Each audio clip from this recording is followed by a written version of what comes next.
It's your girl D Marie coming to you with another video. As always, I am ready to rise up, lace up, and go to discover the world together. Don't forget to subscribe to my platform, like, comment, share, and hit that notification bell. I do answer comments, so let's get ready to discuss a few things. A lot has been happening in the world the last couple weeks. Let's discuss.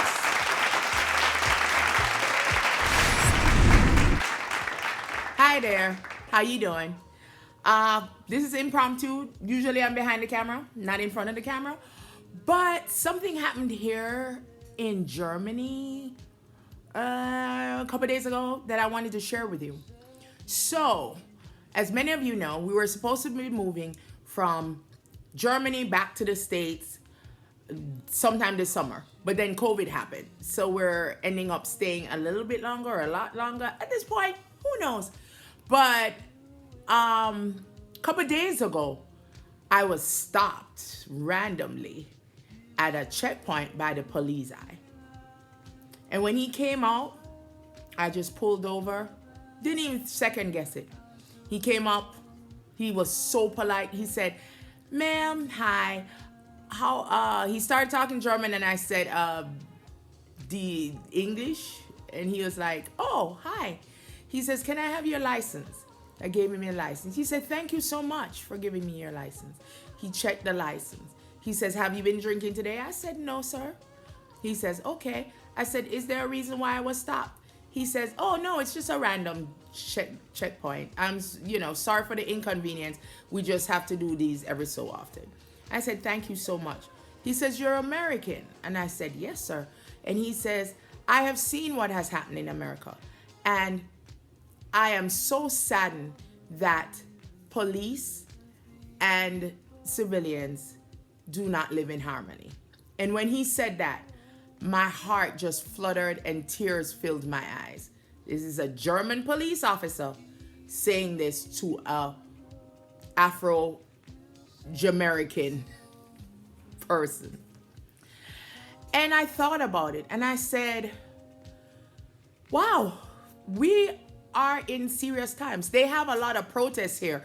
They had protests going on during that period when I was stopped. So I don't know. I can't say that was part of it. I wasn't near the protest. But the world has protests. Norway has protests. Syria has protests. Germany has protests. Everybody has protests that something needs to change. And that is my issue, where I came all the way from behind the camera to say, we all know the problem. It has been a systemic problem since Amadou Diallo how many years ago. It has been a problem since Ahmad. It was a problem with Trayvon. We all know the problem. Let's start on trying to work towards the solution, people. What is the solution? Do I have the solution? No, I don't have the solution. I can't even pretend to say, "Oh yeah, I might have a solution." No, I don't. Absolutely not. But what I do know is that we're going to start to need to have some really hard conversations. All of us have to come to the table and have some really hard conversations. And we're going to have to start to unlearn some things that we have been conditioned with all our lives. Okay? And I'm not just talking Afro-Americans. I'm talking non-African Americans. I'm talking Caribbeans. I'm talking everybody. We have to start to unlearn some things. And we have to come to the table and have a discussion with somebody who doesn't look like you and say, "Listen, this is a problem. You don't see it like a problem because you haven't experienced it. I have experienced it. This is what I experienced. How can we go about this?" No, I'm not saying all cops are bad, because I have a brother from another mother, T. T was a cop extraordinaire. He's retired now. But while he was on the force, He displayed professionalism. He went out with the utmost of dignity and respect and treated people with dignity and respect, and it can happen. But you know what made it kind of different? In my opinion, this is just in my opinion. T came from New York, and he was policing the streets of New York. So when he met up with the different characters and the different cultural backgrounds of New York, there was not that fear because he grew up around them. So a part of what I think is the problem is that we need more community policing, as in people from the communities come back and police the communities that they grew up in. Make sense? Because, as I said, I've had good experiences with officers. I've had bad experiences with officers. Do I take that and brush all officers and say all officers are bad? Absolutely not. However, those traumatic experiences that I have had with police officers, those I remember. And I remember looking in that man's face, and as scared as I was, and my anxiety was on a 60, I could look into his face and his eyes and see that he was just as scared as me. Right? So I had to make the effort. And I know people were like, well, you shouldn't have to make the effort. However, I had to make the effort to block my Jamaican accent, speak slowly and speak clearly, and slow down my reactions and, answer him directly. And then when he saw that, he kind of backed off. Okay? I have a black son. Do I worry every day? Absolutely, because he still lives in the States. I worry every day. But I got to the point of saying I can't live in worry every day. My main thing now is that we all need to come together and have some sort of solution where when I come back to the States, whether I visit or I live, I should be able to see them blue lights go on behind my car and not have that intense fear of, oh my God, what? Even though I'm not doing anything wrong, I shouldn't have that fear. Let's start from there. Let's have a discussion.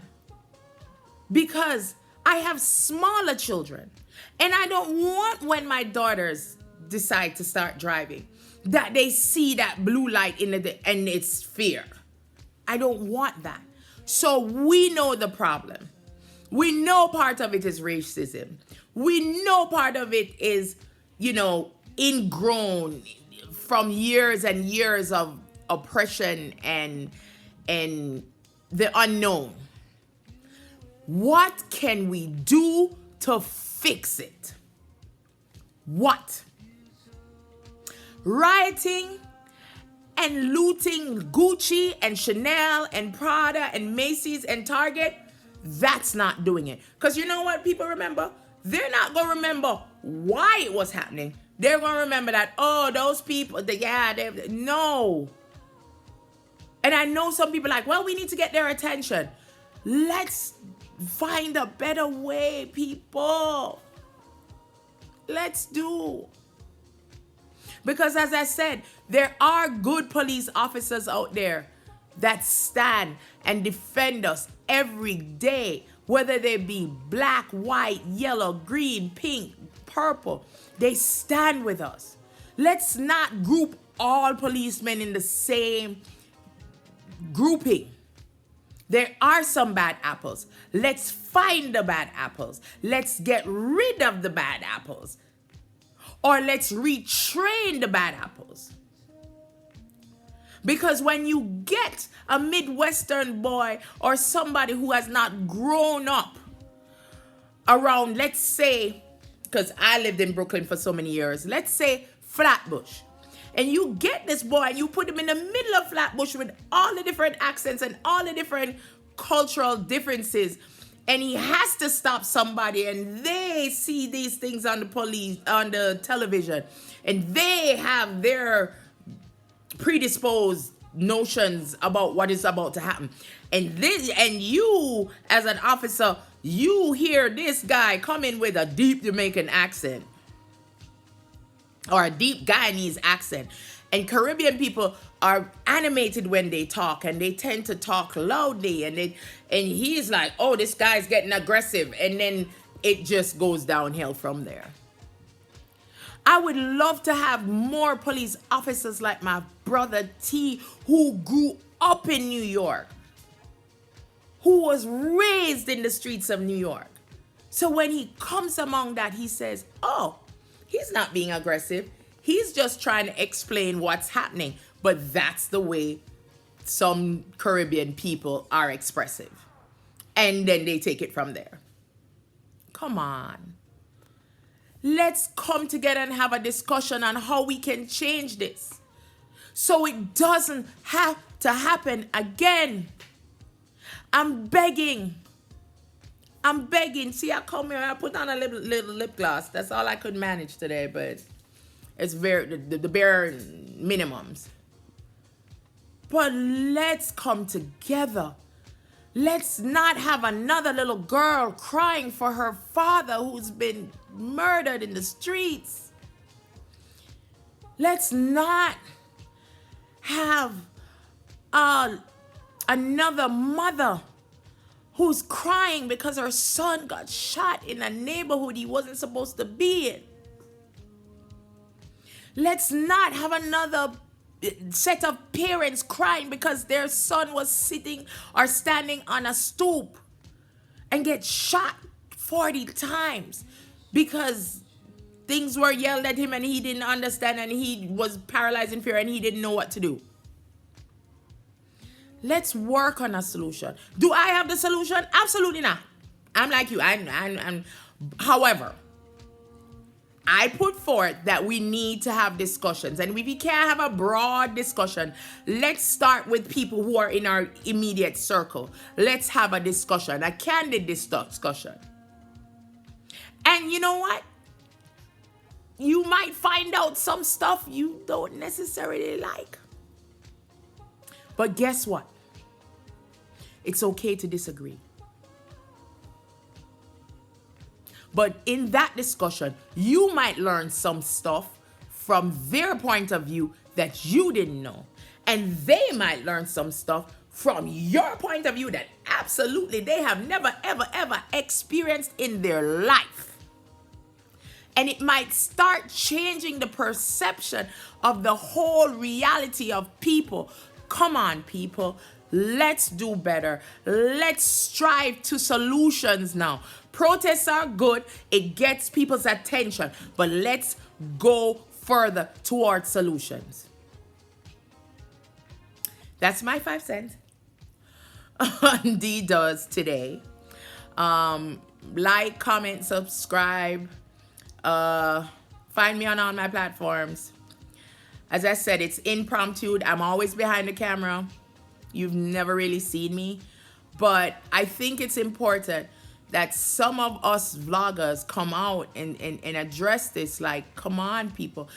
Black, white, yellow, pink. Let's do something different. I have lived in 4 countries today.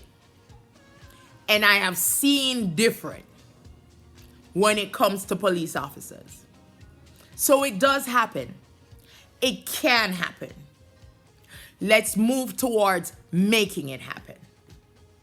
Thank you. Subscribe, and I'll see you in the comments.